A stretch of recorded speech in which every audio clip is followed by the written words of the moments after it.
Saya pernah kayak gitu di masjid, sering di sini. Yo diingatke, Bang, pantai nampak itu batal sholatmu itu. Badannya gede hitam. Arep tak inget nih ono tatone kok tumbuk pula. Ning ngarep saya itu pakai celana, pakai kaos, sujud. Saya mau sujud, asal mau sujud nih bapak-bapak sing risih. Apa dia bilang bapak itu? Diam. Ngomong, dengarkan khotib. Maksudnya ngomong cuma sikit, diem, tapi itu sudah membatalkan pahala sholat Jumat. Jadi ada hal-hal yang harus kita ketahui dalam ibadah yang membatalkan pahala ibadah kita. An Abi Hurairah radhiyallahu anhu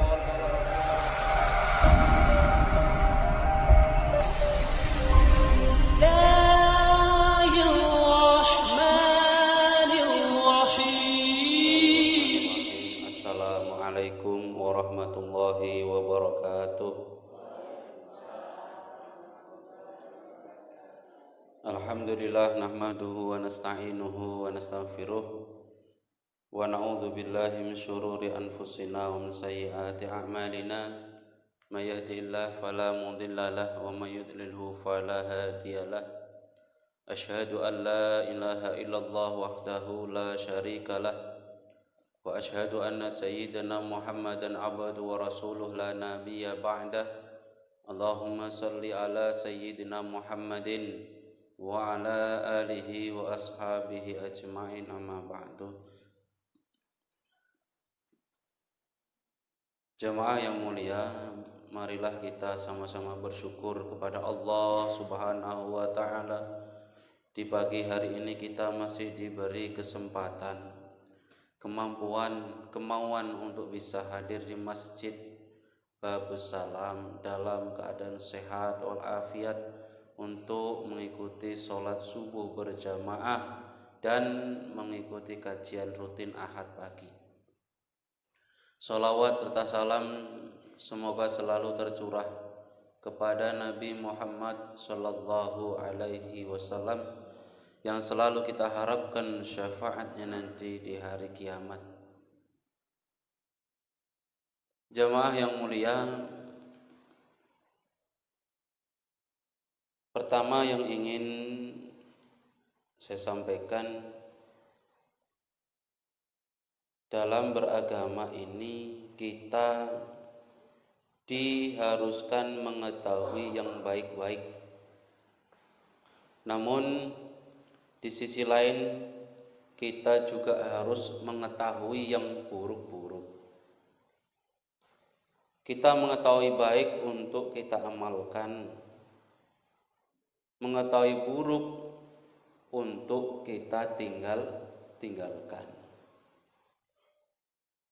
Contoh seperti halnya kita mengetahui hukum-hukum dalam Islam. Ada hukum perintah kita lakukan, ada larangan kita tinggalkan.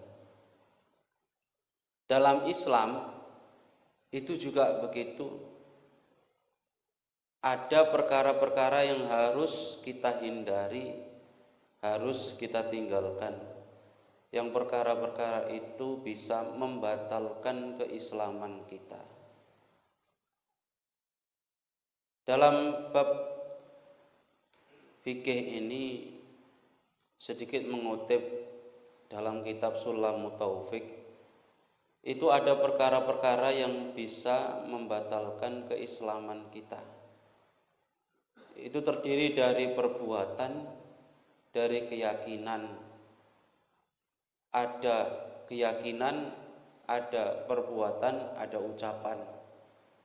Itu ada hal-hal yang bisa membatalkan keislaman kita. Dan jika tidak diketahui, hal ini bisa menjadi fatal. Karena apa?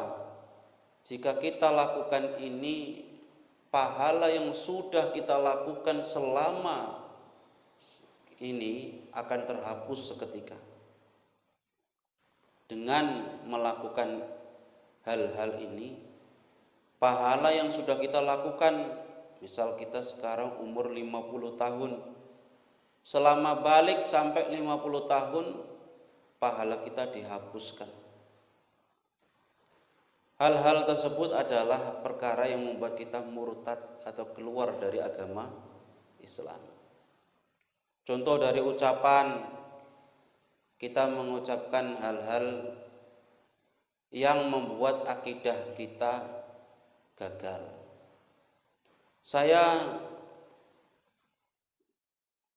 Ini kalau mencontohkan ini bahaya. Nanti bisa saya sendiri yang keluar. Contoh misalnya ada orang ngomong kayak gini. Saya ini sudah lama nggak sholat, sudah lama sholat, tapi kok tetap miskin. Aku doa njaluk karo sing kuwasa. Sampai 50 tahun ini tetap miskin wae, gak dikabul-kabul. Sebenarnya Allah iku ana apa ora sih? Nah, iku sing sering kaya ngono aku dengar. Pertama, dia ini ragu kepada Allah. Padahal dalam akidah kita meragukan keberadaan Allah itu jenenge murtad, keluar dari agama Islam. Iku kayak sampai diyakini, iku bisa menghapus pahala yang selama 50 tahun ya, mulai balik sampai usia 50 tahun dilakukan, hilang seketika. Karena wis kena, keyakinan kena, ucapan juga kena. Ada kadang nggak diucapke, cuma diyakini, rajin kali. Tahu-tahu deh, wis gak gelem meneh rajin ning masjid. Ditakoni kawane, kenapa saya gak gelem ning masjid meneh? Tak pikir-pikir kok aku ning masjid nunggang-nungging tiap hari kok nggak ada manfaatnya. Lho kenapa ngono? Wong sing kaya-kaya iku delok gak ana sing salat, tapi ya tetep enak uripe. Rezekine akeh. Tapi aku setiap hari ikut ning masjid, ya gak ono hasile. Malah melarat. Makanya aku males ning masjid saiki.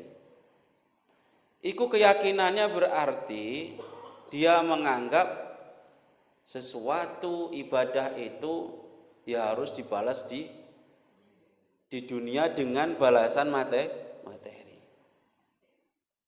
Padahal ibadah itu kenapa nggak dibalas langsung di dunia? Pahala itu kalau dibalas di dunia, ya Allah pun harus adil. Kalau memang manusia minta balasan di dunia pahalanya, nanti dosa ya harus ditampakkan. Mosok pahala tok ditampakke, engko dosane gak ditampakke. Saumpama dosa iku ditampakno, pahala ditampakke. Iki orang ahli salat ning omah di gudang pahala akeh.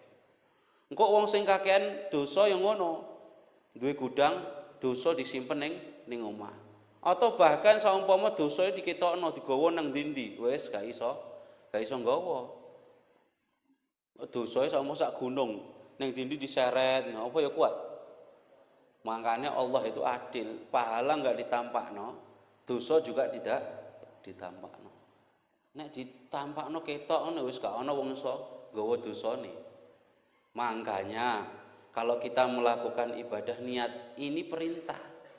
Allah merintah kita lakukan. Balasannya bukan di dunia tapi di akhirat.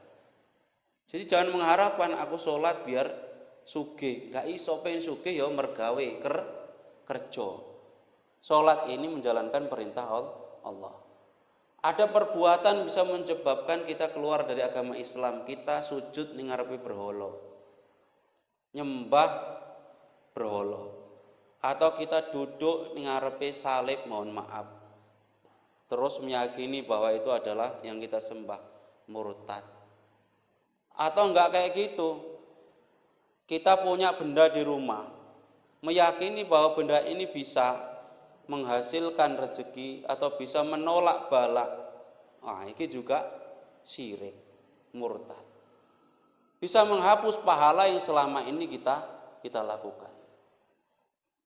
Jadi ada dalam Islam itu hal-hal yang harus kita hindari, yang menyebabkan keislaman kita batal. Dari ucapan, dari perbuatan, dan dari keyakinan. Kita ragu Nabi Muhammad itu bener apa ora sih? Nabi juga menjadikan kita keluar dari agama Islam.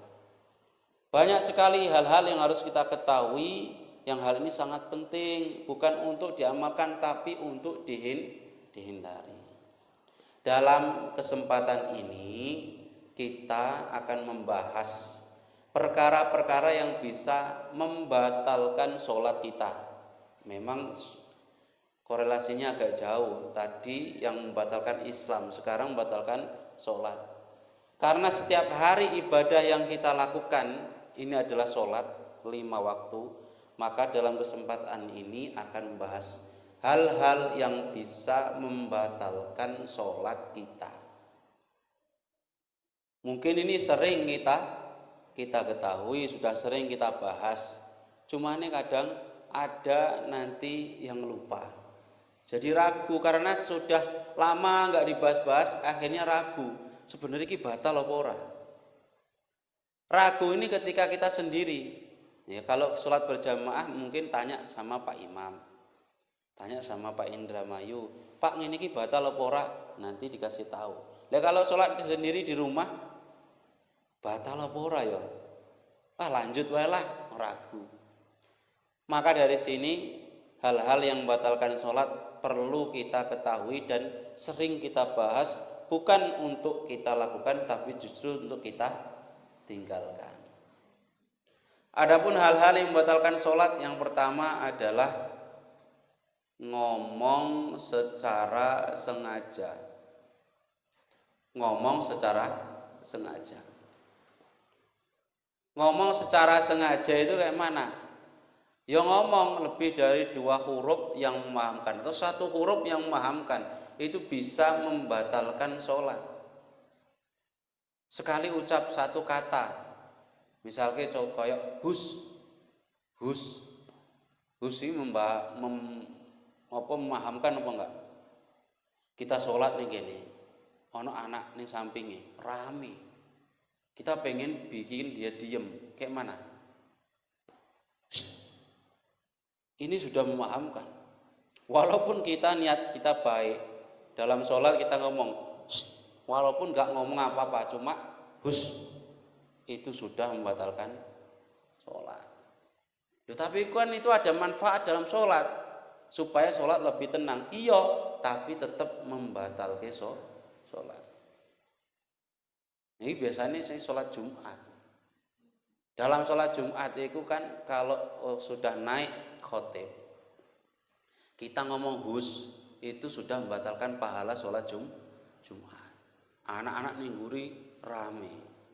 Akhirnya ono bapak-bapak sing risih. Apa dia bilang bapak? Diam.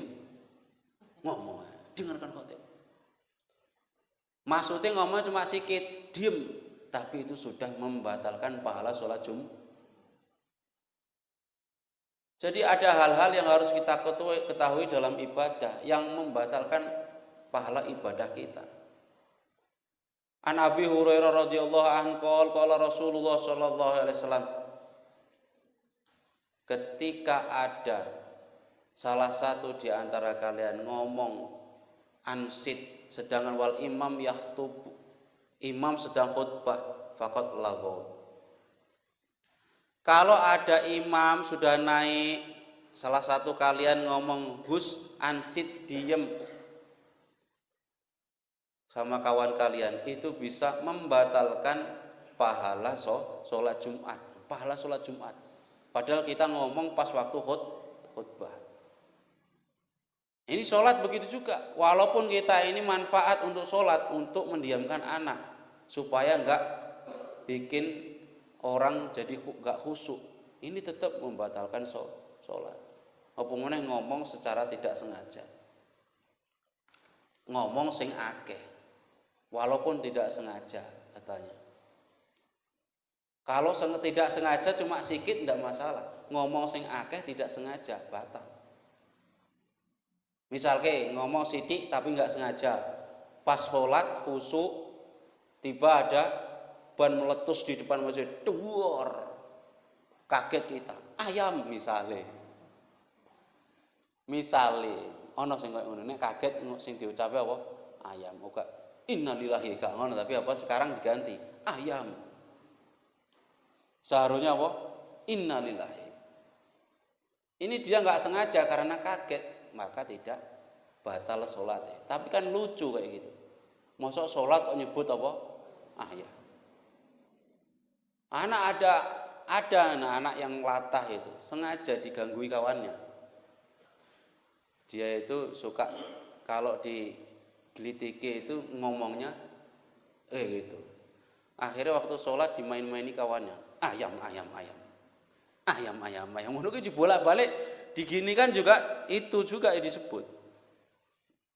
Itu kalau disebut secara sengaja batal sholat. Tapi kalau kaget, kalau dikageti kawane itu tidak batal sholat. Wes iki ngerti ya, iya ngerti tapi kadang lupa. Kalau ngomongnya banyak, walaupun lupa atau tidak sengaja maka batal sholatnya. Yang kedua, al-amal al-kasir. Kalau di sini pertama adalah hadas. Contohnya kayak hadas. Hadas batal ke sholat. Hadas itu apa? Ketika sholat tiba-tiba datang hadas. Hadas itu hadas kecil. Contohnya kayak keluar angin. Keluar angin saat kalau keluar anginnya sikit aja kayak mana? Tetap batal, mau banyak mau sikit, bunyi maupun tidak bunyi tetap batal. Tapi biasanya sih nggak bunyi itu lebih sadis, baunya lebih kuat. Jurigai kalau nggak bunyi biasanya ampasnya ngikut. Sekawane lah korban sing nemburine, ampun eman jengkol kurasa iki. Batal sholate hadisnya piye? Karena ini diriwayatkan oleh sahabat Nabi. Idza fasa ahadukum falyansharib. Kalau kalian keluar angin, maka hendaklah kalian yansorib itu buyar dari sholat. Wal yu'id sholatah, dan ulangi sholatnya. Disuruh ngulangi sholat kalau kita sedang keluar angin. Kemudian cara keluar, kalau kita di masjid keluar angin, itu cara keluarnya itu ada adabnya. Jadi ditutup hidungnya ditutup, baru kita keluar. Jangan tahu-tahu kita langsung mundur gitu saja. Nanti orang ngira, kenapa lah kawan ini? Apa sensitif karo imamnya apa piye? Tahu-tahu kok imam mulai kok malah mundur. Supaya orang di samping ini tidak suuzon, maka orang yang keluar angin ngasih isyarat megang hidungnya baru keluar. Ono pertanyaan nih, Ustadz, misalnya kan kami di depan, iya. Terus kami mau keluar. Sementara shopnya penuh, lewat mana lah kami ini, Ustadz? Pintu samping imam ndak ada. Ini ada pintu samping nggak tembus? Kalau ada enak, bisa lewat samping. Lainnya nggak ono, samping nggak ono. Sementara kita di depan, entut sudah keluar. Semakin netep di situ, baunya semakin luar biasa kan. Akhirnya dia mikir, aku nek engkau melangkah gak iso, wis rapet, sope wis rapet. Tapi nek tetep ning kene, engkau aku ketinggalan sholat. Bingung kan? Mangkane nek koyok ngono iku ada yang bilang, Ustaz, jadi kayak mana? Apakah kita duduk situ tunggu sampai siap? Lah piye wong mau keluar nggak ada tempat sama sekali. Makanya solusinya kalau kita bikin shop ya minimal ada satu jalan samping untuk orang lewat. Kalau misalnya depan ini nggak ada untuk lewat.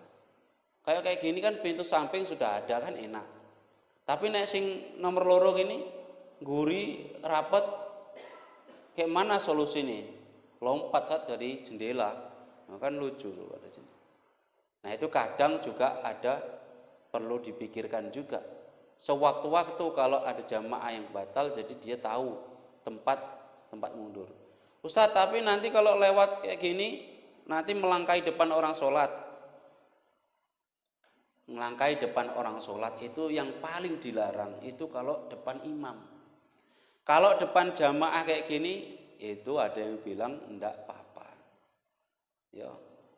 Tapi depan orang sholat kok enggak apa-apa, kayak mana hadisnya jelas.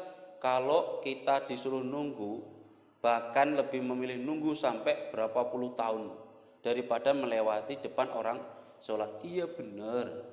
Cuman kalau ini kan darurat, ngerti nek nang Mekah kuwi. Nang Mekah Masjidil Haram. Nampak enggak orang lewat depan sholat di jalan? Banyak kan? Iya kok nang Mekah iki nang masjid biasa. Ya wis nek ono cari solusine. Piye carane? Iki sopnya ini kasih jarak 1 kaki. Sop iki jangan dirapatkan kali, kasih jarak 1 kaki untuk jalan. Nah, jadi itu aman karena sutroh atau garis itu batas sop ini pun bisa dikatakan sutroh.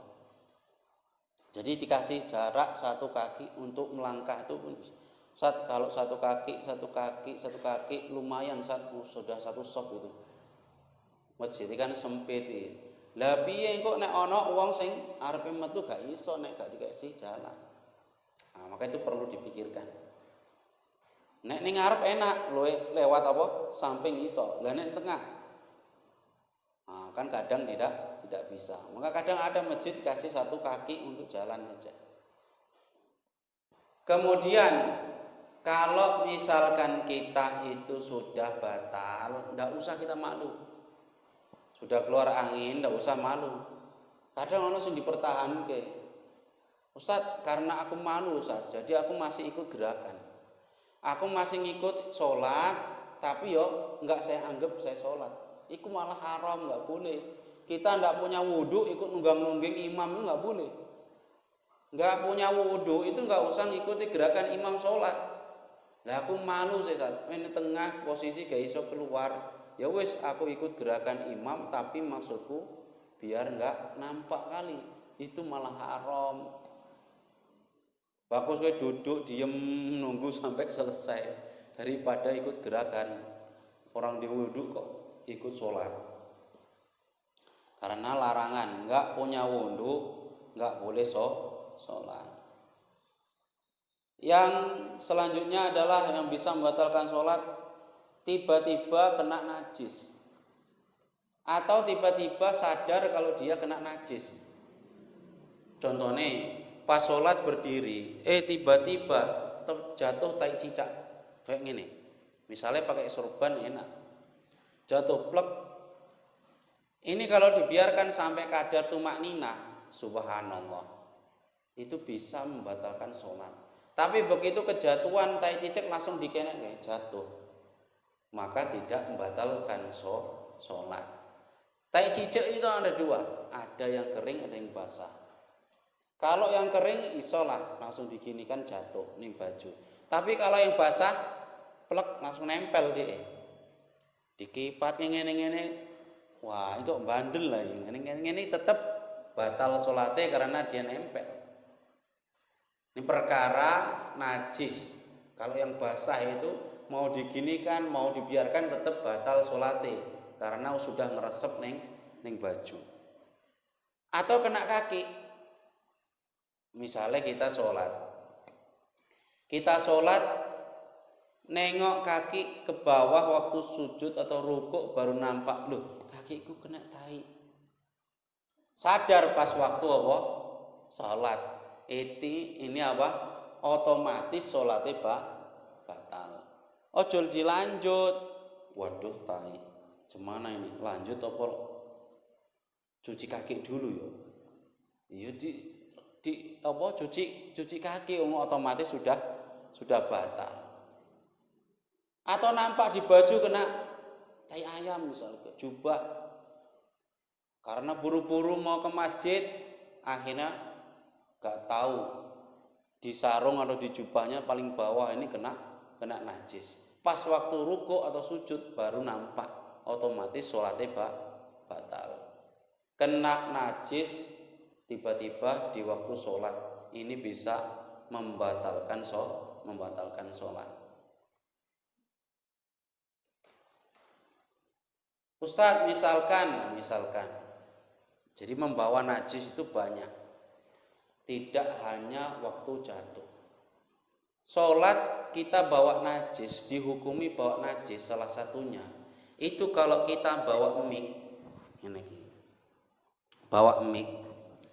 waktu imam sholat itu biasanya kan bawa mic. Mic itu kabelnya kalau diurut-urut, itu kabelnya ada numpang tai cicak. Ada numpang tai cicak ning kono basah, lengket.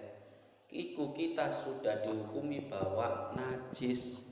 Makanya aku kalau jadi imam, itu tak urut kabel sampai nggak nampak. Oh aman, nggak ada tai cicak.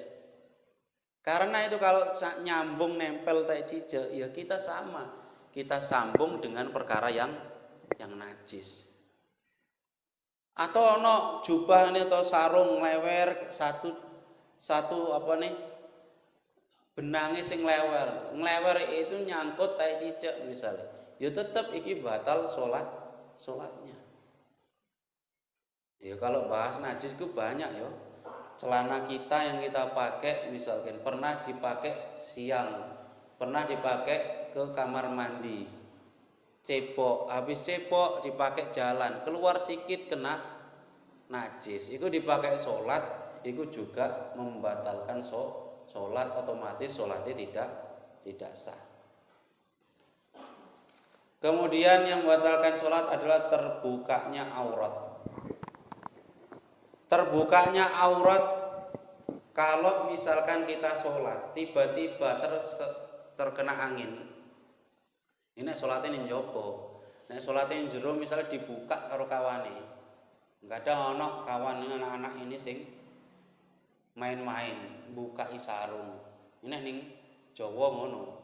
Nah ning kene saya yakin enggak ada, mungkin sholatnya pakai celana.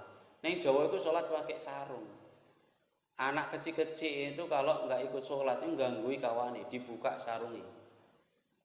Namanya aurat, nampak waktu sholat bisa batal sholatnya. Kalau dibiarkan terbukanya sampai kadar subhanallah, kadar tumakninah, enggak segera ditutup, maka bisa batal sholat. Tapi kalau langsung cepat ditutup, maka tidak batal sholat.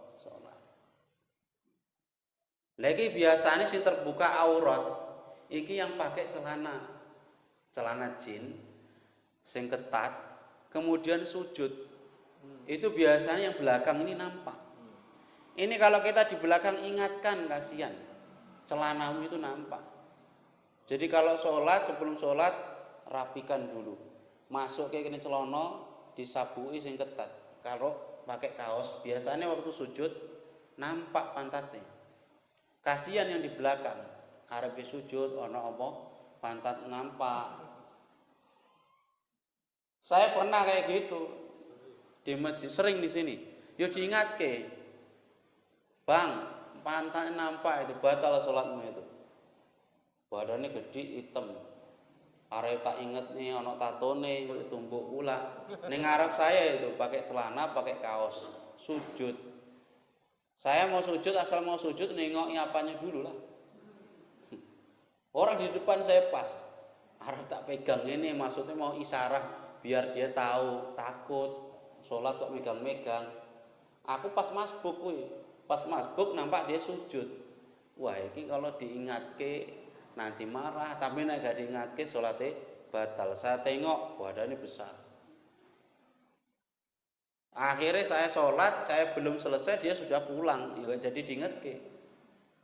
Makanya kalau nampak kayak gitu, apalagi yang jamaah yang memang sering di sini diingatke. Kalau sholat itu usahakan sebelum sholat jangan sampai kita pakai baju yang kira-kira kalau sujud itu nampak aurat kita. Ustadz, kalau misalkan auratnya nampak dari bawah gimana? Waktu sujud baru nampak dari bawah. Misalnya pakai sarung, tapi nggak pakai celana dalam, mohon maaf ya. Sujud, orang di belakang nampak, pahanya nampak. Atau bahkan kalau panjang itunya juga nampak, entah apa yang panjang. Itu cemana hukumnya, Ustaz? Maka itu tidak apa-apa kalau dari belakang. Dari bawah ini tidak dihitung. Itu salah sing ngintip. Salah sing ngintip. Tapi yang membatalkan kalau terbuka aurat itu kalau misalkan yang di atas kayak gini, di samping-samping. Makanya saya kalau sholat itu mengingatkan istri saya ingatkan, anak-anak saya ingatkan. Kalau sholat di rumah saya tengoki auratnya, janggutnya ditutup. Mukena itu yang benar itu janggut itu ditutup. Ya. Jadi ibu kalau sholat tengok mukenanya itu ada penutup janggut, itu ditutup kayak gini. Ya. Karena ini nanti kalau nggak ditutup ini nampak lah, ini termasuk aurat. Sing muka ndak aurat, tapi yang ini aurat. Ya. Aurat dalam sholat itu yang boleh nampak apa muka, telapak tangan. Nah yang sini harus ditutup. Makanya kalau sholat itu ditutup ke ini mukenai sampai di janggut. Saya tengok istri saya kalau sholat, nah tutup janggutnya. Anak saya gitu ya, tutup janggutnya. Mukena kadang ada mukena yang berbayang. Mukena yang boleh dipakai itu mukena yang bisa menutupi warna kulit. Mukena yang menutupi warna kulit. Ada sekarang mukena yang tipis, kadang malah ada manik-maniknya, ada model-modelnya bolong-bolong. Iki mukena model piye? Ada model bunga-bunga tapi bolong-bolong. Jadi kalau dipakai sholat cemana lah itu? Kan tidak sah sholatnya. Sekarang kalau milih mukena itu jangan milih mukena yang cantik, Bu, tapi tengok ini sah nggak dipakai sholat. Karena sekarang mukena itu modelnya macam-macam. Model yang cantik kayak artis pun ada. Model renda-renda pun ada. Yang biasanya model renda-renda ini yang berbayang. Kayak apa itu namanya itu? Kayak baju batik-batik model tapi renda-renda. Jadi sholat itu dipakai yuk nampak dalamnya. Kalau dalamnya pakai baju sampai segini, tertutup semua, ya mungkin bisa tertutup aurat. Tapi kalau dalamnya cuma pakai baju pendek, lengannya nampak, mukenanya berbayang kayak gitu atau bolong-bolong, dipakai sholat tidak sah sholatnya. Menutup aurat itu wajib di dalam sholat. Jadi enggak bapak-bapak tok, ibu-ibu pun kadang lupa. Kadang mukena tidak berbayang, tapi potongannya terlalu pendek. Sekarang kan model potongan mukena. Jadi kalau sholat ngangkat tangan nampak tangannya. Allahu Akbar. Mukena kalau bisa yang telusan dari atas sampai ke bawah. Itu sudah aman. Kalau potongan kadang kita ngangkat tangan, itu tangan kita nampak. Kalau bajunya pendek, lengan kita nampak. Ini tidak sah sholatnya. Dipala-palainya karena tahu mukenanya pendek, sholatnya kayak unyil. Allahu Akbar. Karena kalau gini nanti nampak. Allahu Akbar. Paling aman itu mukena itu yang belajuran dari atas sampai ke bawah. Nek masih potongan itu ya kadang kayak gitu. Kita takbir tangan kita nampak. Kalau pakai baju panjang sampai sini tadi, sini nggak nampak, aman. Ya Bu, usahakan kalau kita pakai mukena yang potongan pendek, usahakan pakai bajunya panjang sampai sini, biar nanti kita takbir kita ndak nampak lengan kita. Nah itu sering terjadi kayak gini. Bahkan ada yang bilang, pendapat yang keras mengatakan mukena potongan itu gak sah.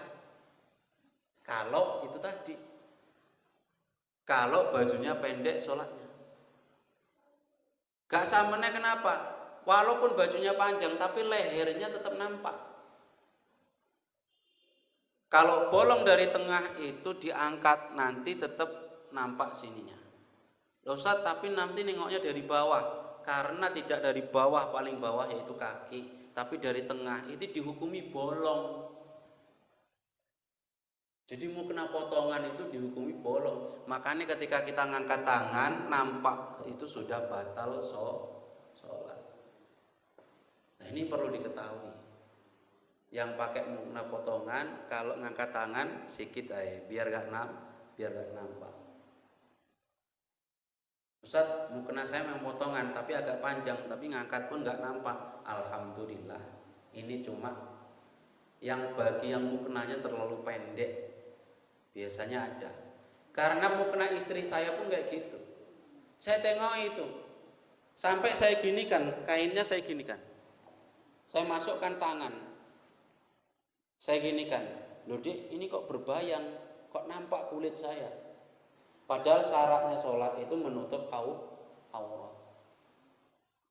Aurat baju yang dipakai itu harus menutup warna kulit.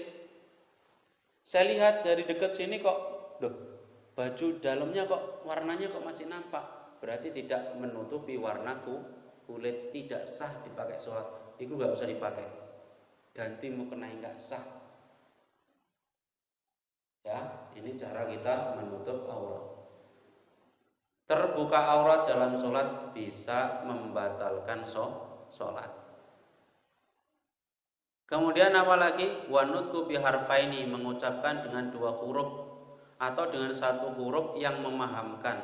Itu tadi saya sudah contohkan. Hus atau bahasa Arab. Bahasa Arab itu 1 huruf tapi bisa memahamkan. Contohnya kayak ki jagalah, bahasa Arab. Tapi kalau kita orang Indonesia itu tadi hus atau ngasih isyarat sama kawan. Ini walaupun ngasih isyarat, tapi ini sudah keluar dari kekhusyuan sholat. Ngasih isyarat kalau cuma kayak gini nggak apa-apa ya. Ngasih isyarat kayak gini. Lah ngasih isyarat yang membatalkan sholat kayak mana? Main-main dengan apa? Dengan alis, main-main dengan telinga, main-main dengan lidah, yang main-main ini tidak ada manfaatnya dalam sholat. Ini nakut-nakuti anak di sampingnya. Jadi ini bisa membatalkan sholat. Mau sholat kok main-main itu piye? Yang selanjutnya adalah makan yang banyak walaupun lupa batal sholatnya. Makan kalau sikit sengaja batal sholatnya. Sengaja itu kayak mana? Makanya kalau mau sholat itu bersihkan lisan dari segala rasa. Habis ngopi sholat, kumur-kumur dulu. Habis makan sholat, sikat gigi dulu, gosok gigi. Mana tahu ada yang nyelip, kadang selilitan waktu sholat terasa, ditelannya batal sholat. Makan bonbon, kumur-kumur dulu, gosok gigi. Kadang waktu sholat masih terasa itu manis. Jadi waktu sholat nelan ludah, sisa bonbon tadi. Batal sholatnya. Karena nelan ludah tapi terasa manis. Ustaz, kalau misalkan lupa kita atau nggak tahu bahwa makan batalkan sholat, ya nggak popo, orang nggak ngerti hukumnya. Tapi kalau nggak tahunya itu terlalu parah, makan sampai 1 piring, itu namanya sudah batal sholatnya. Ya, lupa kalau sedikit ya masalah.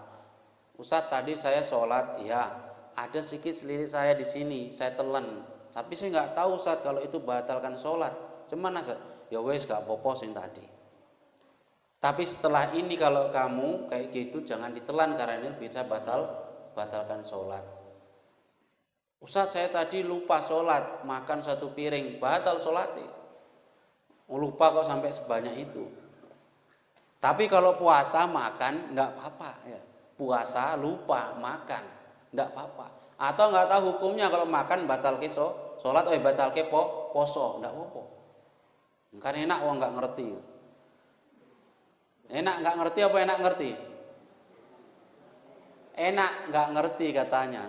Orang nggak ngerti itu dosanya dua. Satu, dosa melakukan kesalahan. Kedua, dosa karena tidak mau belajar. Nggak mau belajar itu dosa. Wong Islam itu mukmin itu wajib belajar. Thalabul ilmi faridhatun ala kulli muslimin wa muslimatin. Kemudian melakukan 3 gerakan yang berturut-turut, 3 gerakan yang berturut-turut. Atau melompat dari belakang ke depan. 3 gerakan itu, ini misalnya kaki ya Bu, kaki. Ini sop. 1, 2, 3, 4 sudah. Orang 3 berturut-turut saja sudah batalkan sholat. Kalau kita mau ngisi sop di depan, bisa 1 sop ini 1 langkah. Melompat itu jenenge. Biasanya kan 2 langkah. 1, 2, berhenti dulu. Di tengah. 1, 2, berhenti. Baru nanti lanjutkan 1, 2. Ini tidak batal sholatnya. Tapi kalau dilanjut 1, 2, 3 sudah batal sholatnya. Loh Ustaz, tapi kan saya mau ngisi sop. Iya, tapi ada aturannya. Kalau mau ngisi sop yang kosong di depan, misalnya wong sing di depan batal terus keluar, kosong, isi sop maju. Maju itu caranya ini 1, 2, berhenti. 1, 2. Jadi cuma 2 hitungannya. Kalau lanjut 1, 2, 3, 4 batal sholatnya. Jalan pun ada aturannya. Nggaruk juga begitu. Supaya nggaruk kita tidak membatalkan sholat. Yang dihitung membatalkan itu kalau tulang ini ikut gerak. Kalau jari, kalau telinga, kalau alis, bibir, lidah ini gerak banyak pun tidak sampai membatalkan sholat asalkan ada hubungannya dengan sholat. Tapi kalau jari, tangan ini yang tulang-tulang ini kalau gerak batal. Tapi kalau cuma jari kayak gini tidak batal ke sholat. Kalau nggaruk kayak gini 1, 2, 3 ini sudah batal sholatnya. Ustadz, aku tiap hari kayak ngono Ustadz, garuk-garuk ngono iki, tapi gak ngerti hukumnya. Ya selanjut wae lah.